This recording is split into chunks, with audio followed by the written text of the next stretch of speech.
Jama blamed Aiden for making his mother so angry. He wanted to return to Hargeisa, where his father could calm her down with love songs. It was always at daybreak that Jama craved his father. All his memories were sharper in the clean morning light, his father's laughter and songs around the campfire, the soft, long-fingered hands enveloping his own. Jama couldn't be sure if these were real memories, or just dreams seeping into his waking life, but he cherished these fragile images, hoping that they would not disappear from him like his father had. Jama remembered traversing the desert on strong shoulders, peering down on the world like a prince, but already his father's face was lost to him, hidden behind stubborn clouds. Along the dark spiral steps came the smell of anjaro. The Islawains were having breakfast. Zamzam, a plain teenage girl, used to bring Jama the mealtime scraps. He accepted them for a while, until he heard the boys in the family call him Hashishki, trash can. The Islawains were distant relatives, members of his mother's clan, who had been asked by Ambaro's half-brother to take her in when she arrived alone in Aden. They had done as promised, but it soon became clear that they expected their Bedou cousin to be a servant, cooking, cleaning, and giving them the appearance of gentility. Within a week, Ambaro had found work in a coffee factory, depriving the Islawains of their new status symbol and unleashing the resentment of the family. Ambaro was made to sleep on the roof. She was not allowed to eat with them, unless Mr. Islawain and his wife had guests around. Then they were all smiles and familial generosity. "Oh, Ambaro, what do you mean, can I? What's ours is yours, sister." When Ambaro had saved enough to bring her 6-year-old son to Aden, Mrs. Islawain had fumed at the inconvenience and made a show of checking him for things that could infest or infect her children.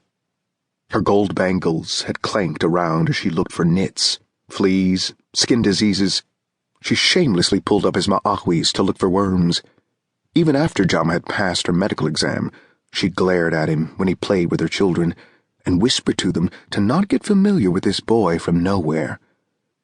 5 years later, Ambaro and Jama still lived like phantoms on the roof, leaving as few traces of their presence as possible. The neatly stacked piles of laundry that Ambaro washed and Jama pegged out to dry were the only banners of their existence to the family.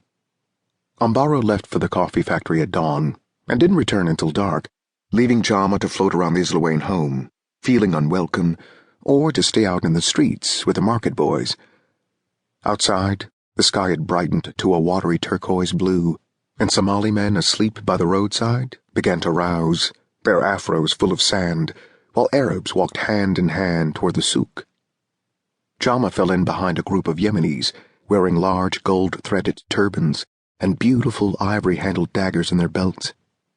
He ran his hands along the warm flanks of passing camels being led to market, their extravagant eyelashes batting in appreciation at his gentle stroke, and when they overtook him, their swishing tails waved goodbye. Men and boys shuffled past, ferrying vegetables, fruits, breads, meats, in bags, in their hands, on their heads, to and from the market, crusty flatbread tucked under their arms like newspapers hot off the press. Butterflies danced, enjoying their morning flutter before the day turned unbearably hot and they slept it off inside sticky blossoms. Incense lingered on the skin and robes of the Hamals. As they pushed their wheelbarrows through the narrow, potholed alley, each man cocooned in the perfume of his home. Leaning against the warm wall, Jama closed his eyes and imagined curling up in his mother's lap and feeling the reverberations of her songs as they bubbled up from deep within her body. He sensed someone standing over him. A small hand rubbed the top of his head, and he opened his eyes to see Abdi and Shidan grinning down at him. Abdi was the 9-year-old gappy-toothed uncle of 11-year-old gangster Shidan. Abdi held out a chunk of bread, and Jama swallowed it down. The black lava of the Shum volcanoes loomed over them when they reached the beach. Market boys of all different hues, creeds, and languages gathered at the beach to play, bathe, and fight. They were a roll call of infectious diseases, mangled limbs, and deformities. Jama called Shalom to Abraham, a shrunken Jewish boy who used to sell flowers door to door with him. Abraham waved and took a running leap into the water. Shidan's mouth